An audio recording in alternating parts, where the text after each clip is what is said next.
Hi everyone. तो ये video आपकी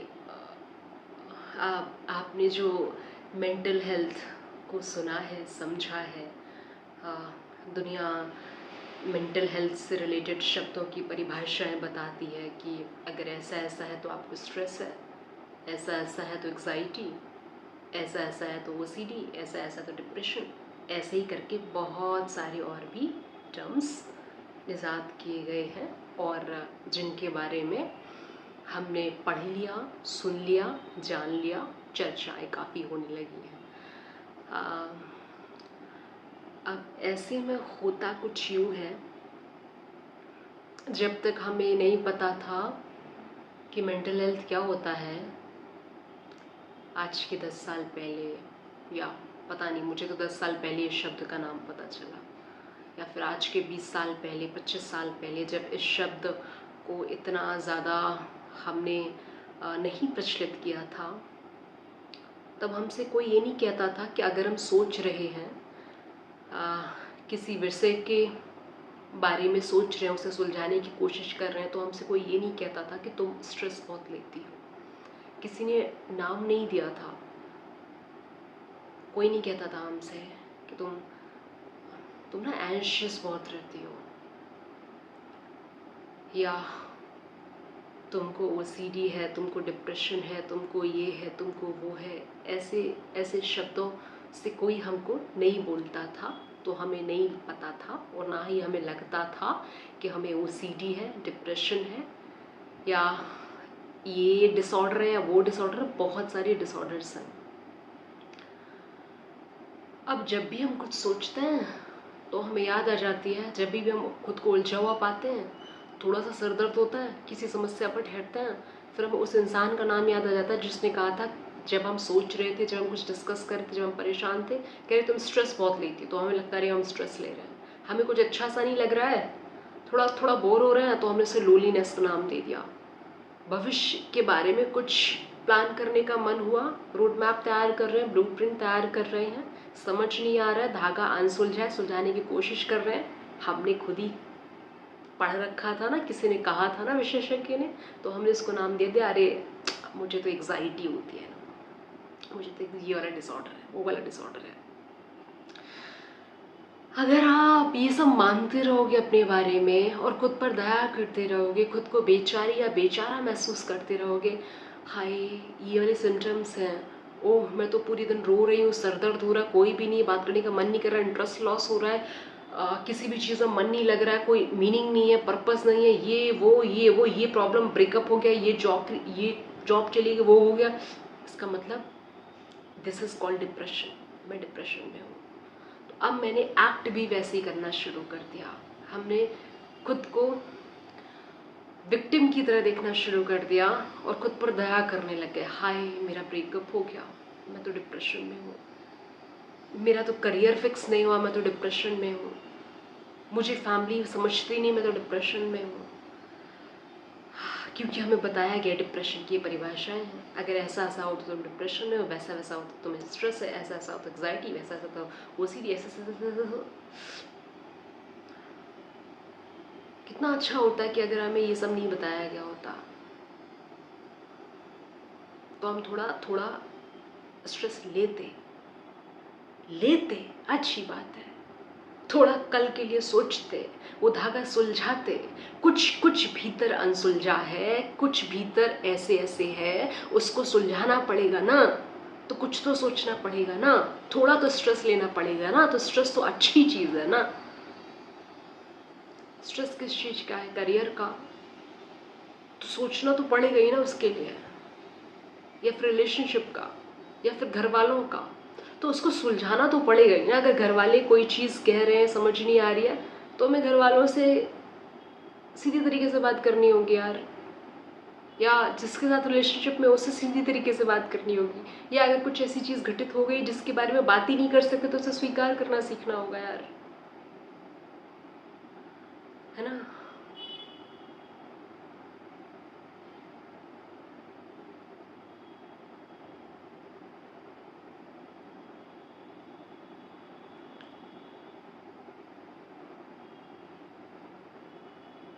क्योंकि सोशल मीडिया सारे coaches, counsellors, speakers, trainers, psychiatrist, psychologist, therapist सब बातें कर रहे हैं पॉडकास्ट में, रील्स में, यूट्यूब वीडियोस में आके।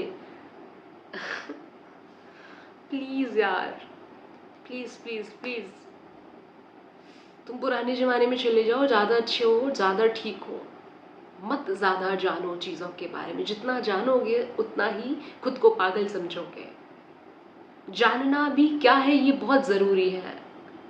ज़बरदस्ती चीज़ों को मत जानो, ज़बरदस्ती खुद में सिम्टम्स मत ढूंढो। मैं थोड़ा डिप्रेस महसूस कर रहा हूँ, कैसे भाई, कैसे, क्या हुआ, उस चीज़ को सुलझाओ। क्यों महसूस कर रहे हो, उसे फिक्स करो। वो तो करना ही पड़ेगा, चाहे उसके लिए स्ट्रेस लो, चाहे चाहे तुम उसके लिए यहाँ पर एग्जाइटी क्रिएट करो, चाहे जो कुछ करो, वो तो सुलझाना पड़ेगा ना। जो चीज़ भीतर उलझी हुई है उसे अगर हम सुलझा लें तो स्ट्रेस नहीं है, तो एग्जाइटी नहीं है, तो डिप्रेशन नहीं है। आप समझ रहे हो? तो मेंटल हेल्थ खराब नहीं है, सब कुछ सही है। लेकिन हम सुलझाने के प्रोसेस में से ही भागते हैं। हमें लगता है कि नहीं, हमारी तो अभी मेंटल हेल्थ खराब है, हमारी तो अभी मेंटल हेल्थ खराब है, हम तो कैसे कर सकते हैं भाई ना। हम पे तुम दया करो, सब लोग हम पे दया करो, हमारी मेंटल हेल्थ खराब है, हमारा वेट कम हो गया, हमारी आंखें गड्ढे में चली गई, तो भी तुमको ही सुलझाना है, तुम्हें ही गड्ढे भरने हैं, तुम्हें ही तुम्हारा हेल्थ ठीक करना है, तुम्हें ही तुम्हारी रिलेशनशिप ठीक करनी है। तुम्हें रहना है किसी रिलेशनशिप में, नहीं रहना है, वो तुम्हें डिसाइड करना है। कोई छोड़कर चला गया, तुम्हें एक्सेप्ट करना है। किसी को आने देना है, नहीं आने देना, वो तुम्हारा डिसीजन होना है। कोई नौकरी करनी है, छोड़ देनी, वो तुम्हारा डिसीजन होना है यार।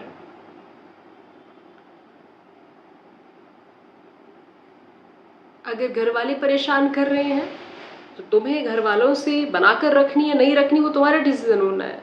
बस तुम्हें एक खुद से वादा करना है कि तुम्हें खुद को इस प्रोसेस में जिंदा रखना है। ये आविष्कार होते रहेंगे नए नए शब्दों के, ये लोग आएंगे, प्रचार प्रसार करेंगे, मेंटल हेल्थ की चर्चाएं करेंगे, तुमको डराएंगे, तुम डरोगे, तुम जाके पैसे दोगे, तुम उनका धंधा बढ़ाओगे, ऐसी चीज़ें और ज़्यादा चलती रहेंगी। कि अभी थोड़े दिन बाद लोग लोनलीनेस की बात करने लग जाएंगे, फिर तुम अपने आप को सोचो, भाई मैं तो लोनली हूँ, चल शादी कर लेता है, या जो भी है यार, जो भी है। तो ना इन शब्दों के चक्कर में मत फंसो। अगर आप मेरे पिछले 2 साल पुराने भी वीडियोस देखोगे, यहाँ पर पड़े होंगे यार, तो मैंने सिर्फ एक ही चीज़ बोली है ना, कि मैं शब्दों पर भरोसा नहीं करती। कुछ भी लोग बोल रहे हैं, कुछ भी बताया जा रहा है, तो हमने बस उसको पकड़ लिया है। तुम ऐसे मानो कि ये डिक्शनरी में है ही नहीं, तुम्हें नहीं पता इसके बारे में क्या होता है मेंटल हेल्थ, नहीं पता। तुम ऐसे सोचो कि आज के 20-25 साल पहले ऐसा कुछ भी नहीं था, ऐसा होता ही नहीं था, और मैं मान भी नहीं रहा हूँ। और ये वो लड़की तुमसे बोल रही है जो जितने भी टर्म्स तुम्हारे दिमाग में चल सकते हैं उन्हें पार कर कर आई है, यहाँ तक पहुँची है। जो तुम सोच सकते हो, जितनी भी बीमारियों का तुम्हारे नाम हो सकता है ना, फिजिकली, मेंटली, जितना भी तुम सोच सकते हो, उतना सब कुछ पार कर कर ये हो सकता है भाषण लगे। पर ये भाषण देने का अधिकार भी उसे ही है जो जो जो दरिया पार करके आया हो, जो थोड़ा तो दरिया जानता हो कि है क्या ये, जो सागर में थोड़ी तो डुबकी लगा के आया हो ना। जितना भी तुमको लग रहा है कि लोनलीनेस ये है, तो मैं अकेले रहती हूँ, तुमको लग रहा हो डिप्रेशन में है, तो तुम यार आ जाओगे, तुम बाहर निकल जाओगे, खुद से ही निकल पाओगे, खुद से ही निकलोगे। दया मांग कर, दूसरों से उम्मीद लगाकर कोई तुमको यू नो बे नहीं होगा। तुम अगर दूसरों से उम्मीद लगाओगे कि फला फला इंसान तुमको सुन ले, तो फिर नहीं आ पाओगे। तुम्हें खुद ही रिस्पॉन्सिबिलिटी लेनी होगी, खुद को बाहर निकालने की, खुद को जिंदा रखने की। तुम्हें खुद ही बाउंस बैक करना होगा। किसी को क्या फर्क पड़ता है, तुमको मरना है, तुम मर जाओगे। 4 दिन में सब भूल जाने वाले हैं। तो सबसे बड़ी चीज़ जो खुद से निरंतर बोलते रहनी होती है, आप जैसा भी महसूस कर रहे हो, जैसा भी महसूस कर रहे हो, अगर मेरे माइंड में ऐसे थॉट्स रहते थे आज के 5 साल पहले कि अब तो मुझे मरना पड़ेगा, अब तो कोई रास्ता ही नहीं, अब तो मरना ही पड़ेगा, अब तो कोई रास्ता ही नहीं है। थोड़ा देर मरने को डिले कर दिया, मतलब बहुत मुश्किल था डिले करना, बहुत मुश्किल लगता था कि आज का दिन तो हो गया, पर कल का दिन कैसे होगा, ये परसों का दिन कैसे होगा, या फिर कैसे अगर डिले, मतलब कोई पॉइंट ही, अब तो मरना ही पड़ेगा और कोई सोल्यूशन ही नहीं नजर आ रहा था। ऐसा होता है, ऐसा लगता है, ठीक है, बस तुमको जिंदा रखना है, खुद को जिंदा रखना है। थोड़ा सफरिंग होगी, उसको सहना, उसका सामना करना है। ऐसे मत सोचना कि ये वो इंसान भाषण दे रहा है जिसने कभी भी इन शब्दों को जिया नहीं या जाना नहीं है, बस यूं ही बोल रहा है। नहीं, मैं दुआ करती हूँ कि जिस फेस से, जिस हाल से मैं गुजर कर ये वीडियो रिकॉर्ड कर रही, ये जो शक्ल आप मेरी देख रहे हो, ये शक्ल ऐसी नहीं थी 5 साल पहले, बिल्कुल भी नहीं थी। तो वो पेन मैं महसूस कर पा रही हूँ जब भी कोई बच्चा या कोई भी मुझसे छोटा इंसान जब ये कहता है कि मेरी मेंटल हेल्थ खराब है, तो मुझे लगता है कि मैं इसको क्या बता दूं, कैसे बचा लूं, कैसे मैं इसको ये बता दूं, कैसे मैं इसकी मदद कर दूं, क्योंकि मैंने वो चीज़ सही है और मैंने खुद ही खुद को उस चीज़ से आज़ादी दिलाई है, वो भी हमेशा के लिए। तो मैंने खुद ही खुद से बातें करी हैं। मैं दूसरों से क्या बातें करूं, क्या बताऊं उसको, वो कैसे हमारे करियर का हल निकालेगा, कैसे रिलेशनशिप का हल निकालेगा, मैं कैसे उसको अपने जीवन की 30 साल की कहानी सुनाऊं उसको। कौन है वो, उसको सिर्फ पैसे से मतलब। मैं ही मेरी कहानी लिखकर ठीक करूंगी, खुद से बात करके ठीक करूंगी, प्रार्थना करूंगी भगवान के सामने, उनसे शक्ति मांगूंगी, खुद को जिंदा रखने का प्रण लूंगी, कहानी को बीच में खत्म नहीं करूंगी, लड़ती रहूंगी। ये खुद से वादा करना होता है कि मैं इधर अभी तो कहानी नहीं खत्म होने दूंगा या होने दूंगी, मैं कहानी को पूरा करके जाऊंगी। इतना दुख सही, ठीक है, बाल नहीं रहेंगे कोई बात नहीं, आंखें नहीं रहेंगी कोई बात नहीं, मुंह कुछ भी नहीं रहेगा, शरीर नहीं रहेगा, कुछ भी नहीं, पर मैं अपनी सांसों को जिंदा रखूंगी। क्यों, मुझे भी नहीं पता, पर मैं रखना चाहती हूँ। बस तुम्हें एक ही प्रण लेना होता है उस वक्त कि मुझे मेरी सांसें बचानी हो। जब सांसें बच जाएंगी फिर तुम्हें धीरे धीरे समझ में आ जाएगा सांसें क्यों बची थी। तुम्हें तुम्हारा पर्पस, तुम्हें तुम्हारा मीनिंग, तुम्हें तुम्हारा मकसद, तुम्हें तुम्हारी जिंदगी वापस मिलेगी। बस तुम्हें शरीर के जितना भी ढांचा बचा उसको जिंदा रखना है, बिना खुद पर दया किए, बिना खुद को बेचारी महसूस कराए। लोग तुम पर हंसेंगे, थूकेंगे, ताने देंगे, पागल बोलेंगे, बहुत बुरा व्यवहार करेंगे जो शायद असहनीय होगा, तुम रोओगे, तुम झटपटाओगे। तो क्या मैं मर जाऊं? तो भी मैं मर तो नहीं जाऊंगी ना। अगर मैं तुम्हें बुरी लगती हूँ तो क्या इसलिए मैं मर जाऊं? अगर मुझ में कोई कमी है तो क्या मैं मर जाऊं? अगर करियर सही नहीं तो क्या मैं मर जाऊं? रिलेशनशिप सही नहीं तो क्या मैं मर जाऊं? कोई भी जिंदगी का कोई भी प्रॉब्लम जो लोगों को लगता है कि मैं ठीक नहीं हूं, उसके लिए मैं मर थोड़ी ना जाऊंगी। तुम्हें लगता है ठीक है, फाइन, मैं नहीं हूं अच्छी तुम्हारे लिए, फाइन। तो तुम जब इस तरीके से खुद से बातें करोगे, मुझे नहीं पता तुम्हारी क्या प्रॉब्लम्स हो सकती हैं, मुझे नहीं पता क्या क्या तुम्हारे दिमाग में चल रहा होगा, कैसी मनस्थिति होगी। मैं मेरी मनस्थिति को साझा करके थोड़ा बहुत ये बता रही हूँ कि अगर कुछ ऐसा है, कुछ भी ऐसा तुम्हें लग रहा है, तो धीरज रखना, खुद को जिंदा रखने का ये बस प्रण लेना, बाकी सब ठीक हो जाना है। मत उम्मीदें लगाना, थोड़ा रोना, रोना कभी कभी बहुत फायदेमंद होता है। और रोते वक्त खुद पर दया मत करना और सशक्त बन जाना उन आंसुओं से। हर एक आंसू के बहने से तुम और ताकतवर बनना यार। थोड़ा लिखना जब आंसू निकले तो, और खुद को खुद ही बाहर निकालना, थोड़ा सामना करना। ये फोन, ये लैपटॉप, ये मनोरंजन की दुनिया, ये सोशल मीडिया, इन सब से 6 महीने के लिए खुद को काट लेना।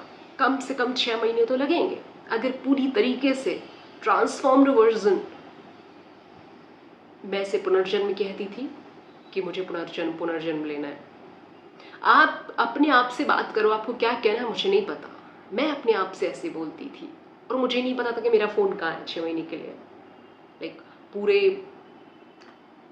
2020 की बात है। मुझे मार्च, अप्रैल, मई, जून, जुलाई, अगस्त, मुझे 6 महीने तक ये होश नहीं था कौन कहाँ है, दुनिया जिंदा है या नहीं है। उस समय कोविड भी चल रहा था साइड बाई साइड, प्लस मेरा अलग ही हाल चल रहा था। इतना वर्स्ट हाल चल रहा था कि मुझे भी नहीं पता था कि मैं सर्वाइव करूंगी या नहीं। और मैं दुआ करती हूँ कि तुम्हारी उतनी गंदी हालत कभी ना हो, और ना ही होगी, मुझे पता है, और ना ही हो, कभी भी किसी की भी ना हो। तुम बस इन शब्दों से खुद को निजात दिला दो यार। तुम आज़ाद हो जाओ इन शब्दों से, खुद पे दया करना बंद कर दो, दूसरों से उम्मीदें लगाना बंद कर दो। ये जो तुम मुझसे भी अगर इस वीडियो के बाद तुम उम्मीदें लगाते हो कि मैं तुम्हारी बात मैं तुम्हें सोल्यूशन दे दूंगी, क्योंकि कुछ लोग एक्सपेक्ट करते हैं, क्योंकि अगर मैं इस तरीके से बात कर रही हूँ तो अगर मैं बात कर रही हूँ तो आप ठीक हो जाओगे। मेरी बात करने से कैसे आप ठीक हो जाओगे यार? कैसे ठीक हो जाओगे? मुझे आपके बारे में कुछ भी नहीं पता, आपको आपके बारे में सब कुछ पता, आप ही आपको ठीक करोगे और कोई भी नहीं ठीक करेगा।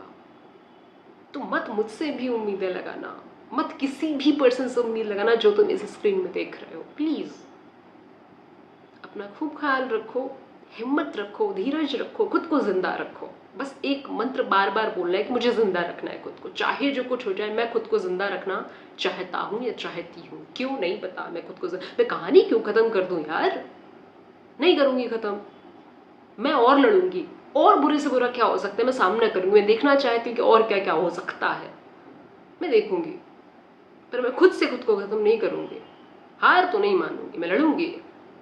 इस तरीके से खुद से बात करो यार, इस तरीके से तुमसे कोई साइकियाट्रिस्ट साइकोलॉजिस्ट बात नहीं करता यार, जिस तरीके से तुम खुद से बात कर सकते हो। बस इतना, क्योंकि इस टॉपिक पर मेरे पास बोलने के लिए इतना है कि मैं सालों साल बोल सकती हूँ, सालों साल। तो आज किसी बच्चे ने मुझे मेल लिखा, जिस मेल को देख करके मैं थोड़ा व्यथित हुई, व्याकुल हुई, इसलिए बस ये वीडियो है। हो सकता है उस बच्चे तक मेरा ये वीडियो पहुंचे, वो देखे, उसे थोड़ी हिम्मत मिले। आप सब अपना बहुत ख्याल रखें, बहुत बहुत बहुत ख्याल रखें।